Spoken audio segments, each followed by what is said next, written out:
My sister and her husband moved in with our parents and are furious that I won't babysit their children. Fresh out of college with a shiny new business degree, I found myself right back where I started. My childhood bedroom. I'm Anna, 22, and honestly, moving back in with my parents wasn't exactly part of my post-graduation plan.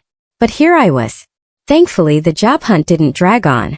Within a week, I landed a position at Davidson Marketing, complete with a solid salary and promising performance bonuses. That evening, over my mom's meatloaf, I shared the good news. My plan was simple. Stay 3 months, save up, then get my own apartment. The clinking of forks against plates abruptly ceased. Mom and Dad exchanged that look, the one that always spelled trouble. The conversation turned to my moving out. Mom gently put her fork down. Anna, you know I can only work part-time at the library because of my back. Dad cleared his throat. And things at the plant aren't looking great. There are rumors of layoffs. Mom added, her voice softer. We could really use your help with the bills. And you wouldn't have to pay rent here. It just makes more sense, doesn't it? I stared at my half-eaten meatloaf, a knot forming in my stomach. Trapped. They had a point in a way. And they were my parents after all. I guessed I could stay a bit longer. Life settled into a routine. I went to work, came home, covered the bills, and Mom always had dinner on the table. Seemed manageable. Until last weekend, that is, when my older sister Sarah arrived with her husband Mike and their kids, Emma and Lucas. It was like a switch flipped in my parents. Oh, my precious angels. Mom cooed, scooping up 4-year-old Emma while Dad swung Lucas onto his shoulders. Sarah, darling, you look wonderful. How's everything going? Tell us all about what you've been up to. I stood in the doorway, observing as my parents doted on their eldest daughter and her picture-perfect family. The way they hung on her every word, asking for details about the most mundane things. Her garden, Lucas's new words, her book club. They'd never shown that kind of interest in my life. Not even when I made the dean's list or won the business school's leadership award. Anna, be a dear and put on some coffee. Mom called over her shoulder, not even glancing my way as she bounced Lucas on her knee. Standing in the kitchen that day, listening to my family's laughter from the living room, I couldn't help but reflect. It had always been this way. Sarah, 7 years my senior, had always been the dazzling star of our family show, and I consistently relegated to the role of supporting cast. I remember being 11, sitting at this very kitchen table, proudly showing Mom my straight-A report card. She'd barely glanced at it, already back to her conversation with Sarah about college applications. That's nice, Anna, she'd said absently, waving me off. Sarah, honey, which universities are your top choices? Those years revolved around Sarah's high school achievements. Every dinner conversation centered on her grades, her extracurriculars, her college prep. I'd sit quietly eating my peas, while Mom and Dad absorbed every detail Sarah shared about her AP classes and campus tours. Things changed even more dramatically when Sarah got accepted to Brighton University. I was still 11, but I recall that dinner conversation vividly. We're so proud of you, sweetheart. Mom exclaimed, tears in her eyes. We'll make it work, won't we, Robert?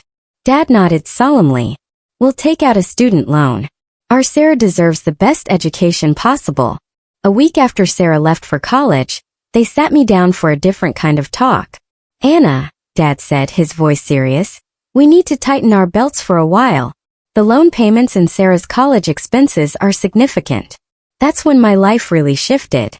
While my classmates got new phones every year, I kept my old flip phone until it literally fell apart. New clothes meant thrift stores, not the mall. Christmas gifts became practical items like socks and school supplies. But they never forgot to send Sarah money. Your sister needs to focus on her studies, Mom would say as she wrote another check. We can't let her feel stressed about money. I learned my lesson early. At 15, I joined every club and academic competition I could find. I stayed up late studying not just for good grades but for perfect ones. I wrote essays for scholarship competitions until my hands cramped, because I knew there would be no student loans for me. It paid off. I earned a full scholarship to the state university. I'll never forget the sheer relief on my parents' faces when I told them they wouldn't have to spend a dime on my education. Meanwhile, Sarah graduated, found a job in Brighton, and quickly married Mike, her college sweetheart. Within 2 years, Emma arrived, followed shortly by Lucas. My parents were ecstatic. Their perfect daughter had created a perfect family. Now every monthly visit involved the same routine. Sarah and Mike would arrive with the kids, and before I could even properly say hello, Sarah would be planning her weekend. "Anna, you'll watch Emma and Lucas while we go shopping, right?" she'd say, not really asking. Mike and I barely get any alone time these days. The first few times I tried suggesting our parents could watch them instead. "Oh honey," Mom would say, rubbing her back. "You know it's hard for me to keep up with young children. And your father needs his rest on weekends."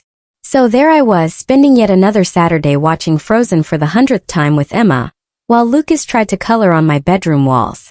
Sarah and Mike were off having lunch with friends, and my parents were pottering around the garden, occasionally peeking in to ask if I needed anything, as if they were doing me a favor. I tried to console myself that it was just one weekend a month, just one weekend of being the free, reliable babysitter while everyone else lived their lives. A year passed in this monthly rhythm of babysitting and bills.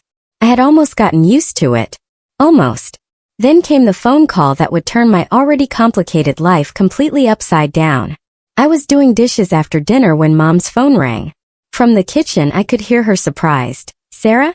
Oh sweetheart, don't cry. Tell me what happened."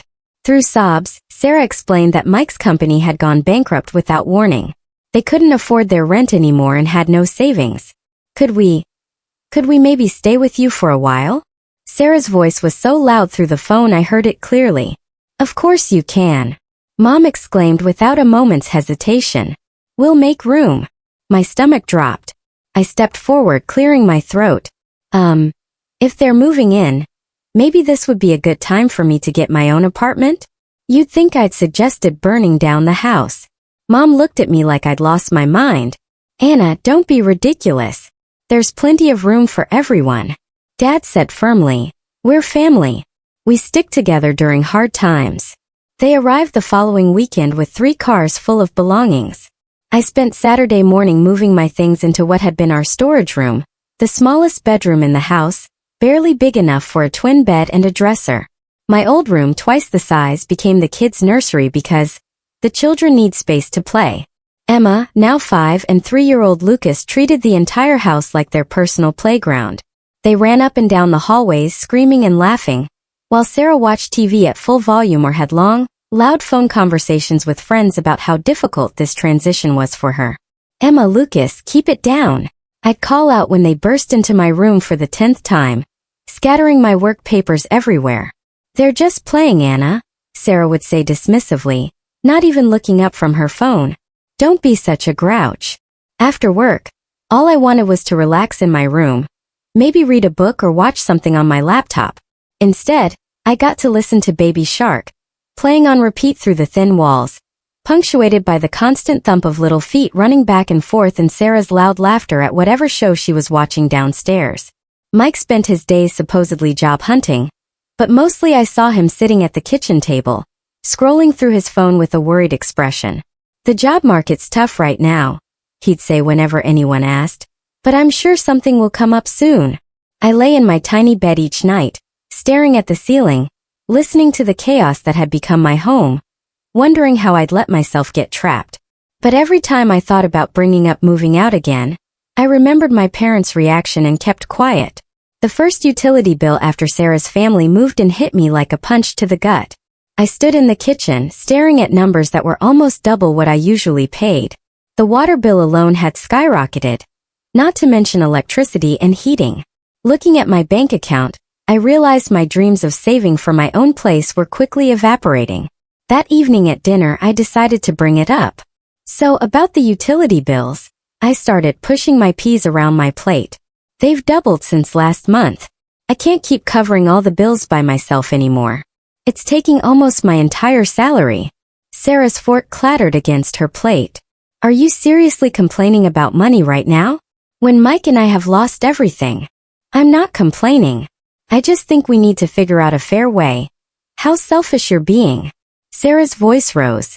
"We're going through the hardest time of our lives, and all you care about is money."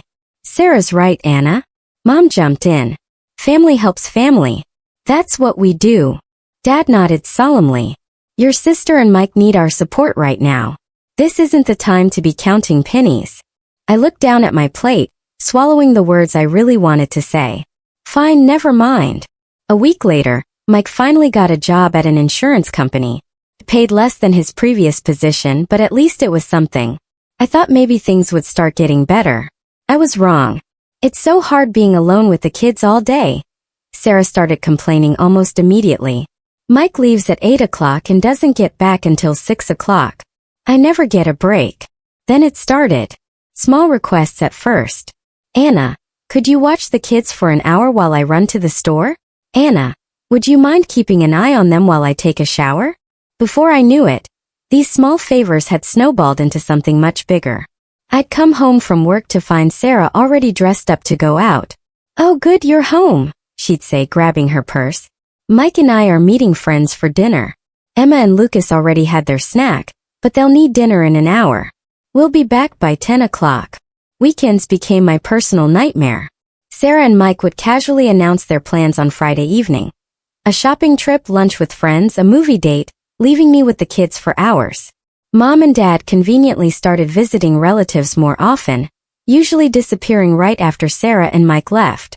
So there I'd be weekend after weekend trying to keep Emma from drawing on the walls while Lucas had another tantrum because I cut his sandwich the wrong way. I'd spend my Saturdays cleaning up toys, making mac and cheese, and watching endless repeats of children's movies. By Sunday night I'd be exhausted. My house would be a mess and I'd still need to cook dinner for everyone. One evening, after a particularly exhausting weekend of childcare, I finally worked up the courage to say something at dinner. I need to talk to you all, I said, setting down my fork. I'm really tired. This situation with the childcare isn't working for me. Sarah's head snapped up, her eyes narrowing. What do you mean, isn't working? Are you saying you don't want to spend time with your own nephews? Mom reached over and patted Sarah's hand. Don't worry, honey. This is actually good practice for Anna. She'll need to know how to handle children when she becomes a mother herself someday. Think of it as training. And just like that, they went back to their usual dinner conversation. Sarah talking about her day, Mom and Dad hanging on her every word, Mike nodding along. I sat there, invisible once again, pushing food around my plate. Nothing changed after that conversation. If anything, it got worse. Sarah and Mike seemed to take my complaint as a challenge, finding even more reasons to go out. They'd be waiting by the door when I got home from work, car keys in hand. We're meeting friends at that new restaurant downtown, they'd say, already halfway out the door. Kids have had their snack. Thanks, Anna. Weekends became something I dreaded. I'd wake up on Saturday mornings with a knot in my stomach, knowing I'd spend the next 2 days watching Paw Patrol and mediating sibling fights while Sarah and Mike lived their best lives. Then came a Wednesday that changed everything. I was at my desk at work trying to focus on a marketing report despite my exhaustion, when my friend Rachel stopped by my cubicle. Hey, want to do something fun this weekend? She asked, perching on the edge of my desk. A bunch of us are going to the Pine Ridge Ski Resort. Just a quick weekend getaway. Leave Saturday morning, come back Sunday night. The slopes are supposed to be perfect right now. For the first time in months, I felt a spark of excitement. Friday evening, I was in my tiny bedroom, packing my duffel bag, actually feeling happy about an upcoming weekend for once.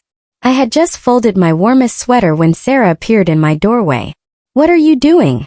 She asked, eyeing my half-packed bag. Packing for a ski trip, I replied, rolling up my thermal socks. Going to Pine Ridge with some friends from work. Sarah's face darkened. You need to cancel. I looked up, startled by her tone.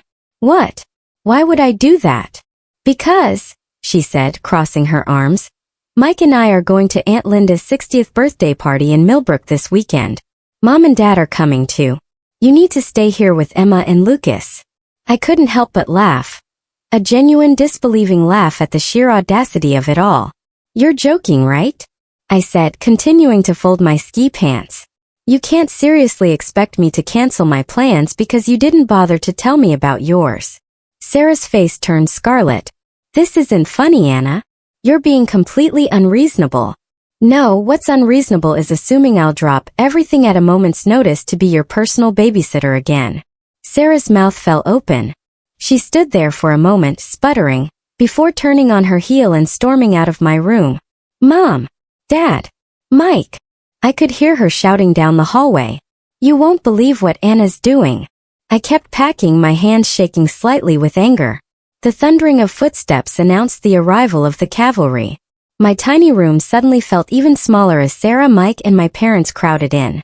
Mom's face was already set in that disappointed expression I knew so well. What's this about you going skiing? She demanded, hands on her hips. Exactly what it sounds like, I replied, zipping up my duffel bag. I'm going to Pine Ridge Resort with my friends for the weekend. But you can't, Sarah exclaimed. We have Aunt Linda's party. No, you have Aunt Linda's party, I corrected her. I stopped what I was doing and turned to face them all. Why am I just hearing about this party now?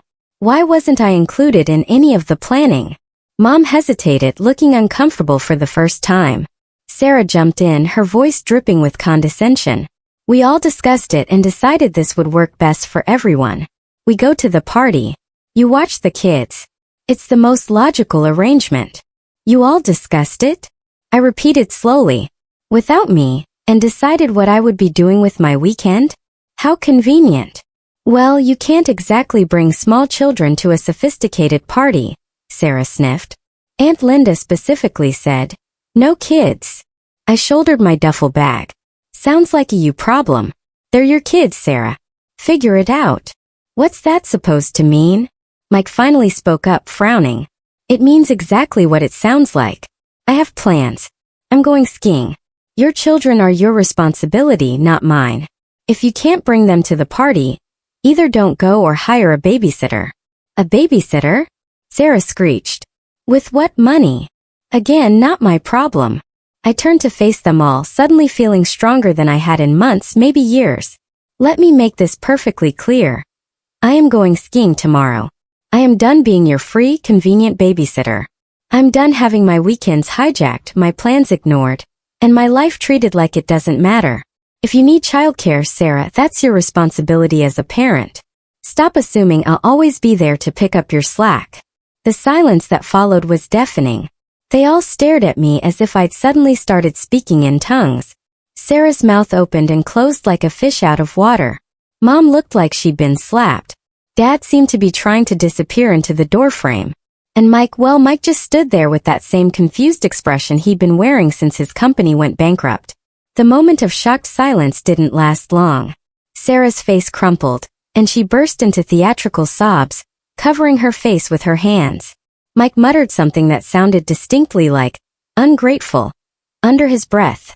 How dare you? Mom's voice rose. After everything we've done for you, you're being completely irresponsible. Selfish, Dad chimed in, shaking his head. Absolutely selfish. I stood there, my duffel bag still over my shoulder, watching my family turn into a Greek chorus of accusations. The words washed over me. Selfish, ungrateful, inconsiderate, immature. Each one meant to cut deep, to put me back in my place. Then Mom delivered what she clearly thought would be the knockout blow. If you walk out that door tomorrow, don't bother coming back to this house. To everyone's surprise, I burst out laughing. Not a nervous giggle, but a full, genuine laugh. They all stared at me as if I'd lost my mind. You know what's funny? I said, wiping tears from my eyes. I've been dreaming about moving out of this house for months. I just didn't have the courage to do it. But here you are, giving me the perfect excuse. So thank you, Mom. Get out. Sarah shrieked, her fake sobs forgotten in her rage. Just get out. Gladly. I pulled out my phone and dialed Rachel's number, putting it on speaker just to make a point. Hey Rach. Sorry to call so late, but is that offer to crash at your place still good? Not just for after skiing, but maybe for a few days. Of course. Rachel's cheerful voice filled the room. I have a spare room. Want to come over now? That would be perfect. I'll be there in 20 minutes. I spent the next 15 minutes gathering everything I could fit in my car. Clothes, important documents, personal items. They watched from various doorways as I made trips up and down the stairs, as if they couldn't quite believe I was really doing it. When I had loaded the last box, I walked into the living room where they had all gathered. Oh, one more thing, I said, my voice steady. Since I won't be living here anymore, I won't be paying any of the bills either. You'll need to figure out how to support yourselves. Mom's face went pale. But But the utilities, the groceries. Not my problem anymore, I said, echoing my words from earlier. I turned and walked out the front door, ignoring Mom's suddenly panicked calls behind me. The drive to Rachel's place was a blur of adrenaline and relief. My phone kept lighting up with calls and messages. Angry texts from Sarah, guilt-tripping novels from Mom, stern disappointments from Dad. I ignored them all. The next morning, Rachel and I drove to Pine Ridge Resort as planned. For the first time in what felt like forever, I spent a weekend doing exactly what I wanted to do. We skied, we laughed, we had hot chocolate by the fire, and not once did I have to worry about anyone else's children or problems. When we got back Sunday night, I opened my laptop and started searching for apartments. With my salary no longer going to support my family, I could actually afford a decent place. By Wednesday, I had found a small but bright one-bedroom apartment in a nice area of town, just a 15-minute drive from my office. My first week in my new apartment was like learning to breathe again. Every morning I woke up to blessed silence. No screaming children, no blaring TV, no guilt-inducing sighs from my mother. I could make coffee and drink it while it was still hot. I could spend my evenings reading or watching whatever I wanted on Netflix. The messages kept coming though. I didn't answer the calls, but I couldn't help reading the texts. They followed a predictable pattern.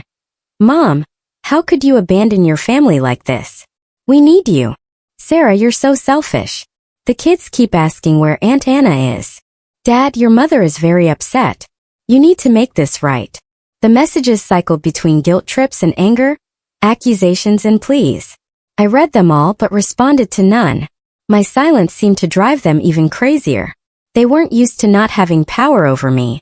After a week of this, I was sitting on my new couch when Mom's number flashed on my phone again. This time I decided to answer. Anna. Finally. Mom's voice was sharp. I can't believe you ruined our entire weekend. Aunt Linda's party was completely disrupted because of your selfish behavior.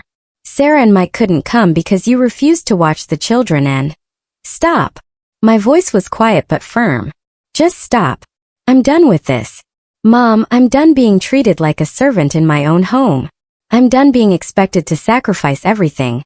My time, my money, my life, for everyone else's convenience. I'm done being the family ATM and free babysitter while being treated like I don't matter. There was a long pause on the other end. When Mom spoke again, her voice had changed to that wheedling tone I knew so well. Honey, I know things haven't been perfect, but we're family. We need you. The bills this month. We're struggling without your help. No, Mom. I'm done. Maybe someday we can have a relationship again, but it will be on equal terms. No more manipulation, no more guilt trips, no more treating me like a walking wallet or free childcare service. Until then, I need space to live my own life. I hung up and immediately blocked her number. Then I went through my phone and blocked them all. Mom, Dad, Sarah, even Mike. I blocked them on social media too. It felt both terrifying and liberating.